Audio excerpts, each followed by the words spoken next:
You can access other people's minds, and it may just prove there's a quantum hologram.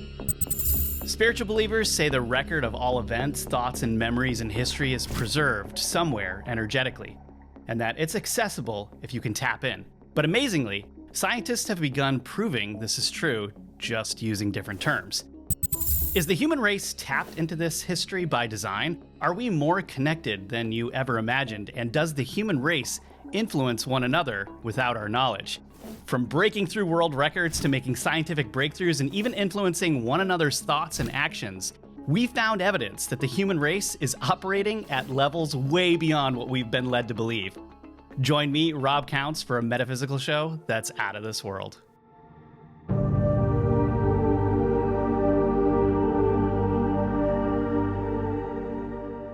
When the astronaut Edgar Mitchell was piloting the Apollo 14 mission to the moon in 1971, he secretly conducted a series of private ESP experiments that hadn't been approved by NASA.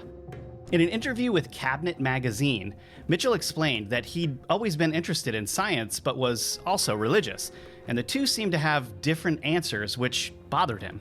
So when the opportunity to go to the moon came up, it seemed to be his chance to see what kind of world we really live in. Mitchell had been reading up on ESP and psychic phenomena for several years, and he knew it was real because even though mainstream science said it can't possibly work, laboratory experiments showed that it did. What was different about his extrasensory experiment on the Apollo mission was that no one had ever done them in space at those kinds of distances. The question he wanted to answer was whether extrasensory perception fell off with distance, as in stopped working. But the answer ended up being no. It did work, and Edgar Mitchell proved it at hundreds of thousands of miles away. So what was the experiment? It had to do with telepathy, or non-local communication. 4 transmission sessions were scheduled during rest periods in the flight, when he would try to concentrate on different symbols that his friends on Earth would mentally receive.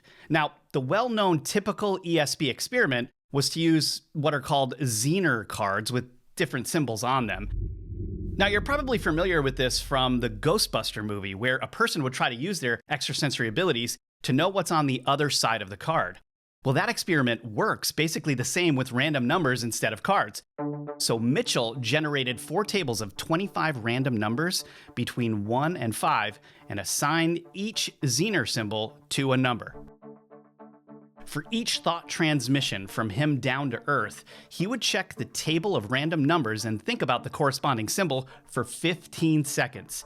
Each transmission took about 6 minutes, and he did this when he was ready to go to sleep at night. So, how'd it go back on Earth? Well, Mitchell had tried to coordinate the experiment at times with his friends on Earth ahead of the flight. But of course, you're in outer space. The timing didn't always match up. That ended up not mattering though, because amazingly, the information could be mentally transmitted to people on Earth, regardless of the time he did it. So thoughts are outside of space and time? After the experiments proved that ESP was possible, even at such enormous distances, and regardless of time, you'd think NASA would be interested. But Edgar Mitchell said that their reaction was very, very minimal. NASA management ignored the experiments entirely, but many people came into his office and closed the door so he could tell them about it privately. In fact, Edgar Mitchell hadn't intended to tell anyone about the experiments at all because it was just something he and his friends were interested in. But one of the men back on Earth told the press before they ever had a chance to look at the data.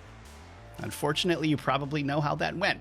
It was the media, and they're pretty biased against these experiments, and most of the reporters didn't understand statistics to begin with. So they just wrote whatever they believed personally, which is the unfortunate state of media nowadays, all over the place. And even though it was later published in scientific journals, the media made the experiment lose its effectiveness publicly. The only person who seemed really interested was, believe it or not, Wernher von Braun. Okay, this gets really weird fast because Wernher von Braun was a former Nazi scientist, Operation Paperclip, who'd been brought to the United States to work for NASA to get men to the moon. Mitchell said von Braun wanted him to do a survey of NASA installations to see if there was any place that would be useful and appropriate for them to do more of this ESP work. He wanted to, quote, further these studies in a deeper way. Whatever that means from a former Nazi scientist. But Mitchell said they both left NASA before they ever really accomplished that. Of course, my research has found a lot of other interesting things that Wernher von Braun helped secretly create, but that's totally a story for a different episode. Comment below if you want to hear about that. Now, when he came back to Earth, Mitchell founded the Noetic Institute of Sciences to research the amazing potentials of the human body, spirituality, and consciousness. Why? Because after the space work was done and they were coming home, Mitchell had said, quote, I had a non-local feeling, which means something not limited to his body, that there is something here I don't understand, even though I know about galactic formation, how the stars and elements were formed, and so on. I felt a part of it. It was my molecules. It was real, abstract sensation. That insight set the tone for my last 30 years. I had to understand what kind of a brain is it that allows me to experience this. So I came back and I started studying the mystical traditions, Uri Geller, the famous psychic and spoon bender, and the inner religious experience of humans. Because of my epiphany in space, I've come back and spent 30 years trying to explain what mind-brain is. So how does this interconnectedness translate into other ways? Let's find out.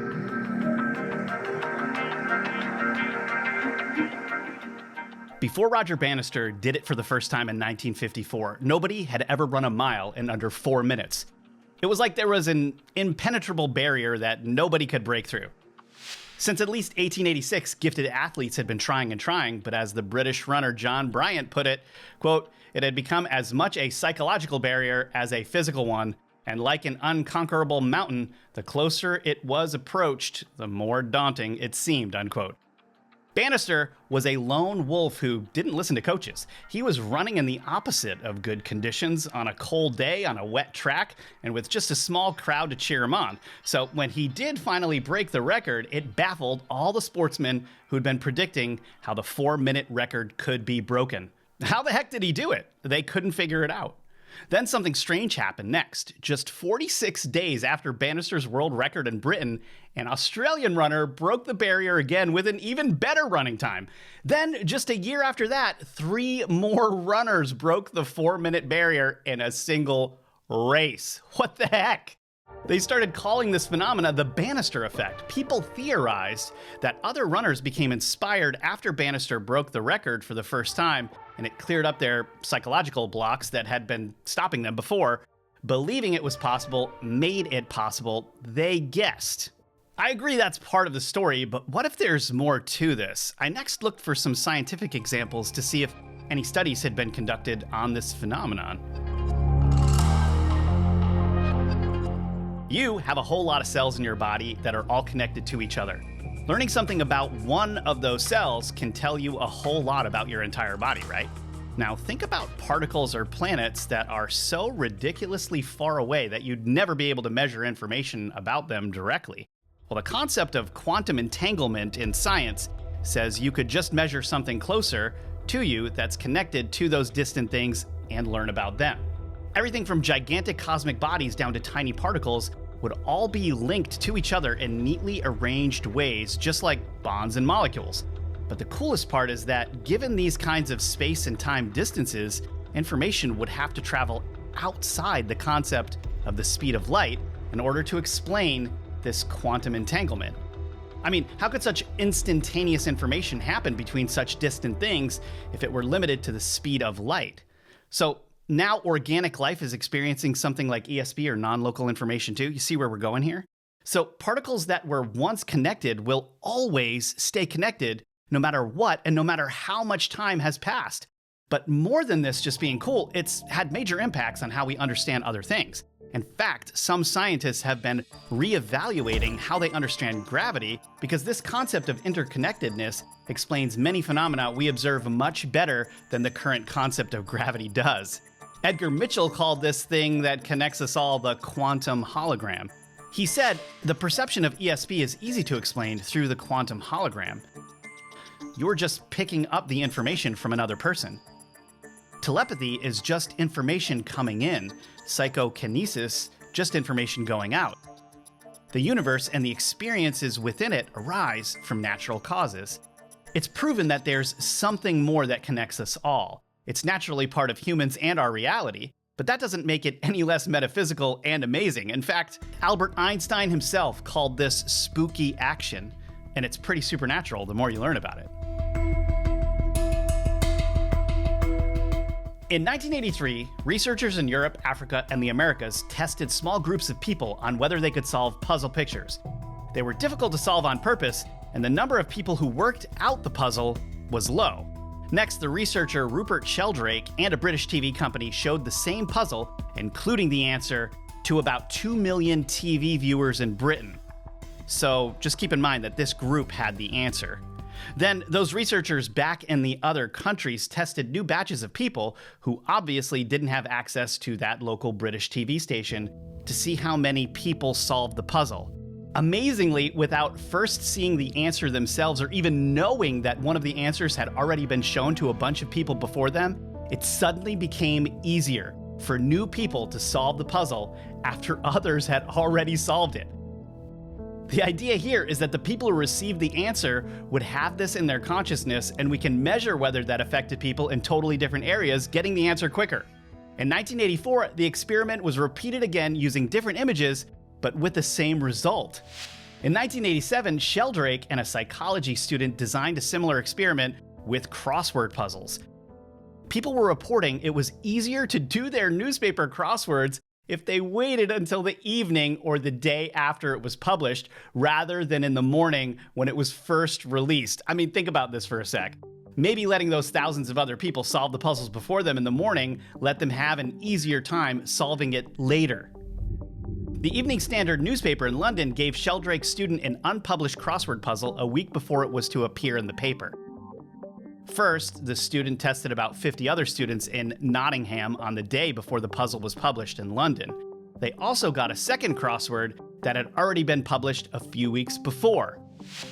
She tested another 50 students in Nottingham the day after the puzzle was published.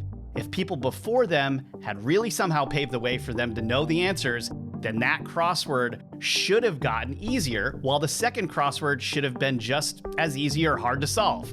Indeed, people solved it much more easily after the crossword had been published and solved by other people in the other city before them. This brings up a whole lot of questions, but the one you're probably asking right now is, does this concept of people's actions and thoughts affecting other people around the world apply to more complex things? After doing many more experiments, Rupert Sheldrake came to the conclusion that memory is inherently a part of nature.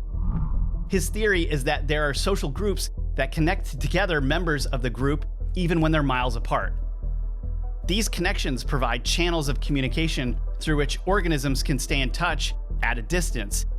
He believes this helps explain telepathy, for example, and that it's extremely common between people, especially people who know each other well. Now, I talked about a lot of other examples in my episodes on telepathy. Now, the physics world has come to a similar conclusion with quantum entanglement, so all this gets pretty cosmic pretty quick. Now, you might be asking, well, Rob, what do you think? Well, from both a scientific and spiritual standpoint, everything from planets to humans to atoms carries and emits energy, right? And within that energy, there's information. That information isn't restricted by space or time, and therefore it leaves a record of our history. It's clear this phenomena can't be limited by what science currently understands, and seems to even operate outside of the limits of our reality. For example, when someone experiences telepathy in ESP, or when a psychic taps into someone's past, or when a meditator sees a real scene from history in their minds, or even when someone gains information in a dream they'd never have known otherwise. Now, some people may argue that if everything is so connected, why don't we all know each other's thoughts all the time? Well, we live in a pretty complicated place here on Earth. How often are your thoughts calm enough and clear enough to have the capacity to take on thoughts from other people, let alone take care of your own? Now, that could possibly be one reason why these people who dedicate themselves more to spiritual practices could have more experiences like these than other people, because they're letting go of things that hold down their minds and bodies. There's just not so much baggage interfering and straining those bonds. What we do know for certain is that particles are connected, people are connected, and there's some cosmic arrangement that's doing it. Although there are substances that stretch those bonds and even get in between them to separate them, everything really is just like a rubber band. And when there's not all that tension between connected things, it snaps right back into place. So next time you're hoping to connect more with the people around you and tune into something higher, or when you're trying to solve something and can't figure it out, try clearing your mind. Maybe someone else has the information you'll pick up on, and if others haven't paved the way yet, try to do it yourself. Maybe you'll pave the way for people who come after you to do something great, or even something metaphysical. And remember, everything you do means something, and I think we just provided proof that it affects other people, and maybe even other species of beings around the cosmos. But what do you think? Have you ever experienced an unexplained connection or broken a record right before someone else did it? Let me know in the comments. Remember to like and subscribe to this channel so you don't miss out on any updates or content drops. And if you want to support our work and get access to exclusive episodes and director cuts, you can subscribe to the Metaphysical.tv, where I have more than 1,000 videos on mysteries, ancient civilizations, and more. Here's a big shout out to all our current subscribers because we couldn't keep making this content without you guys. And if you want to wear some metaphysical merch or get yourself a bag of metaphysical coffee, visit the links in the description as well. And thanks so much for watching, and with that, I hope you thought this episode was out of this world.